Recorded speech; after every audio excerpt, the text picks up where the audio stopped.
Hello, and welcome to today's live chapter reading of Memories of Christmas, a 5 Prints publishing anthology by Bernadette Marie. Mistletoe Memories. Chapter 1, 5 years ago. Gretchen. Cake Baking Week. I have had this week circled on my syllabus since the day I walked into culinary school. This is the week where we bake cakes and decorate them.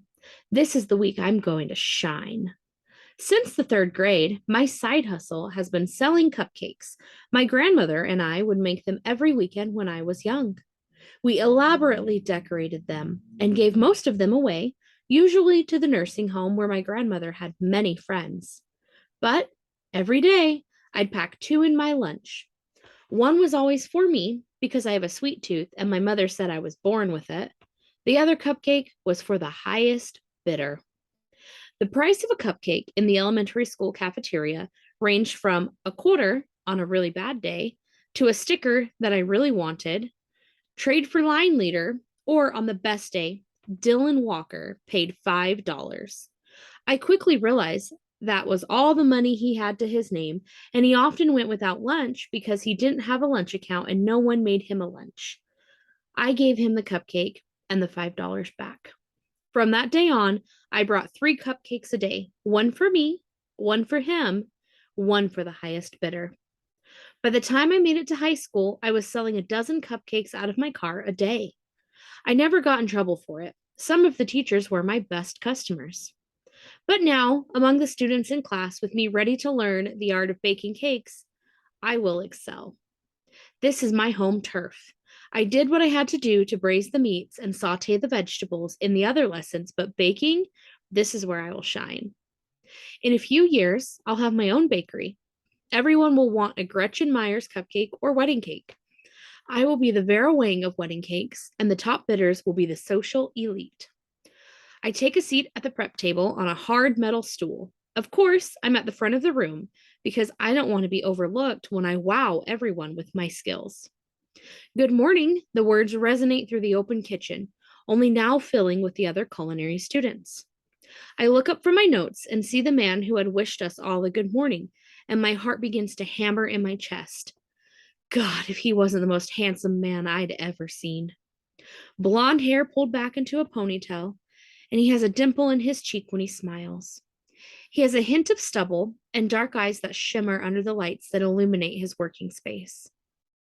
Before I have a chance to scan my gaze elsewhere, his eyes land on me, that smile widens, and that dimple gets deeper. Be still my heart. Hey, he says in a softer tone, since I'm close enough to hear it. Hey, I return because I seem to be stunned by him in some way. Men don't have this kind of effect on me, so what the heck? He holds out his hand, Levi Braddock. I take his hand to shake it, but I know my mouth is hanging open. Levi Braddock, I repeat. He's laughing. That's my name. What's yours? Oh, God.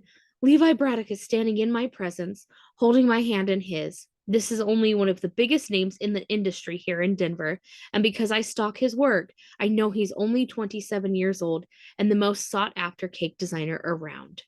Rock stars, A-list actors and actresses, and politicians use him when they want a cake that no one will ever forget. He's royalty, my teacher, and my competition. He once made a cake that mimicked the Denver skyline. It had been displayed at the Brown Palace Hotel, and I'd spent no less than 3 hours studying it and taking pictures. The man is a genius. Hello, he says, still holding onto my hand. Gretchen, I blurt out, my own name as if I just drank something bitter on my tongue. Gretchen Myers. The smile is back. His hand is still gripped around mine. It's very nice to meet you, Gretchen Myers. Likewise. Levi Braddock leans in over the table and examines my earrings. Snowflakes? It's only October. I touch my earring as if to confirm they're really there. I like snowflakes. Snowflakes are nice, but why? It's not winter. They remind me that we all have talents, similar talents, but each one of us brings something unique to the table. He nods slowly. Everyone in here can make a cake. Some of us just have a more unique talent for it. Exactly, I confirm. Unique, like each snowflake. Well, Gretchen Myers, I have a feeling we're going to learn a lot from one another. Chapter 2, Present. Gretchen. There is going to be one winner, and that winner is going to be me. A $10,000 cash prize, a Sprinter van, and a contract with the Hermans of Denver Hotel is all going to be mine. Not only does the winner take home the coveted winnings, and their cake will be displayed at the hotel in the atrium, which will be ornately decorated for the holidays, people travel from all over the world to see the display each year. The winner's cake, my cake, will be seen by millions in person and on social media. This year's theme for the atrium will be Santa's Workshop, and there will be a life-size replica made out of gingerbread. From the moment I received the letter that said my bakery had been chosen as one of the participating bakeries in this year's competition, I've been brainstorming designs. I have notebooks filled with drawings and computer renderings of holiday-themed cakes. The reindeer, with blinking red nose, so far is my thought, but it will be a massive undertaking. The notebooks that litter my desk include ingredient lists to start making prototypes. To be honest, it's hard to think about Christmas in July when your shoes melt to the asphalt. Therefore, I must have Christmas music playing through my earphones while I work. The glory of Colorado weather is that it always breaks and gives you a change. However, we're on the 5th straight day of temperatures over 100, and Christmas just isn't on my mind, especially since we're turning out 400 cupcakes for the grand opening of a new casino in Blackhawk this weekend. The ovens are going full time because we still have our normal business to attend to, and I look as if I've run a marathon. I feel as if I've run a marathon too. This year, wedding season trickled into July hard. My team and I have been cranking out wedding cakes, but that's where my passion lies. So I don't mind extra time put in to make a masterpiece for a bride, even though I'm uber focused on cakes shaped like reindeer at the moment.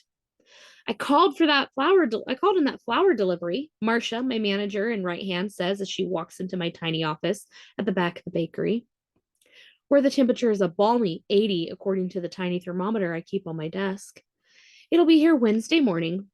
I rubbed the bridge of my nose because I knew her answer on the missing flower delivery wasn't going to be good news, and I was right. That's tomorrow, I point out, but it puts our baking days behind. Marcia shrugs. What do you want me to do? I can call around or we can wait it out. I pull my bottom lip through my teeth. I want to tell this supplier to shove it, but I know it's not always their fault. Everything is hard to stock due to shortages, but I really want those cupcakes all done today. It would be one more thing to check off the list for this weekend. The bell above the front door chimes, and both Marcia and I look at the monitor on my desk, which shows us the camera footage of the front end of the bakery. No way, Marcia draws out the words. What is he doing here? I say, looking at the image of the man in the chef coat and long legs shrouded in black pants. My heart changes its rhythm, and I put my hand on my chest. I'm never sure if it kicks up because of how attracted I am to him, or if it thumps so hard in my chest because of how much I despise him. I guess you'd better go find out, Marcia whispers to me. Standing up, I move toward her. My intention is to turn her and shove her out the door. Nope, I pay you the big money. You go find out what he wants. Marcia shakes her head. You don't pay me that much money.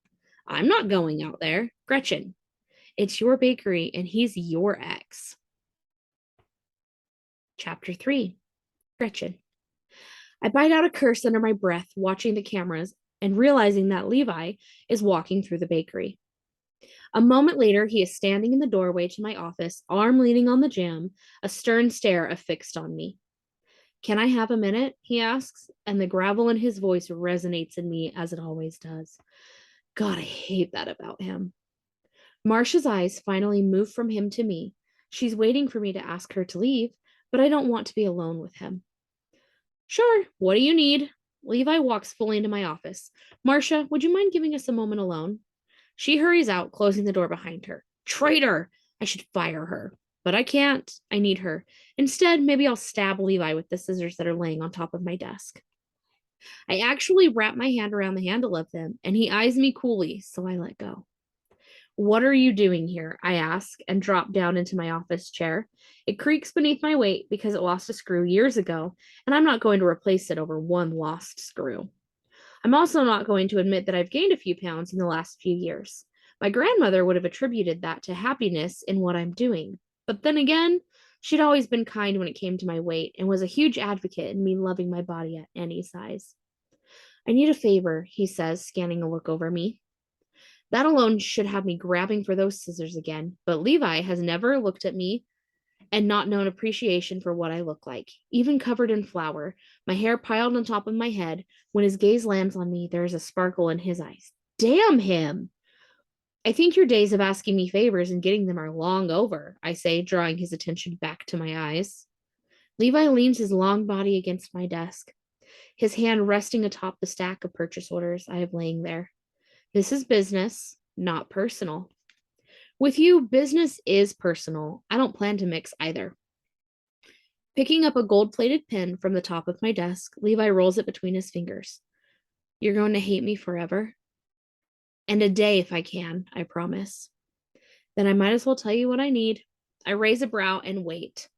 Levi looks at the pen, reads the inscription, and lays it back on the pile of papers. I need flour. You always overbuy, so I know you can help me out. I curl up the side of my mouth and scan a look over him. His chef's coat has the name of his bakery on the chest. And what a chest. He swims. It's how he blows off steam and keeps in shape. Another thing I despise about him, I consider. I move my gaze upward to his face, and what a face. His eyes are dark and warm, and a stark contrast to the blonde hair that's short and always a bit mussed from his fingers.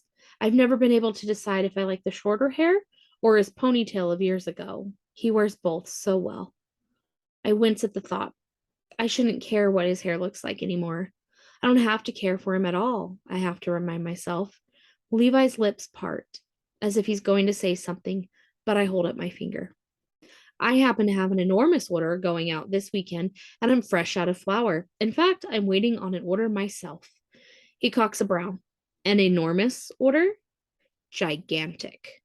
Would it be cupcakes for a casino? He asks, and I feel my jaw tighten.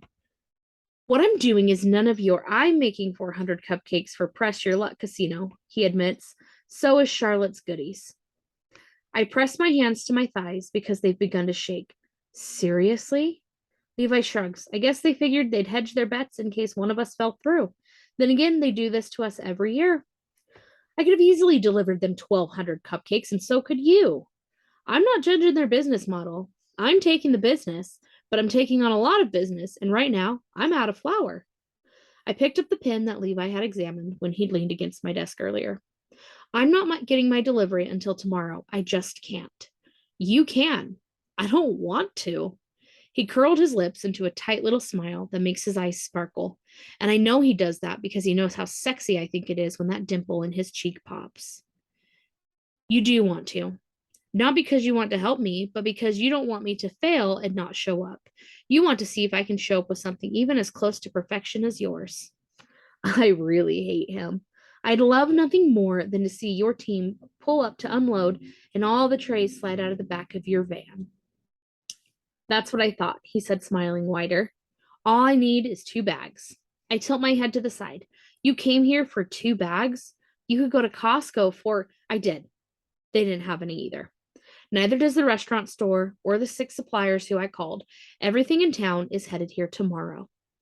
With that bit of knowledge, I knew he wouldn't be the only one dropping by then. Then it appears I'm the only bakery in town who can fulfill these orders. Levi puckers his lips and keeps his eyes fixed on me. I guess that's that. I guess so, I said, and wait for him to leave. But he doesn't. Instead, he reaches his hand out to a curl that refuses to tuck into my ponytail, and he wraps his finger into it.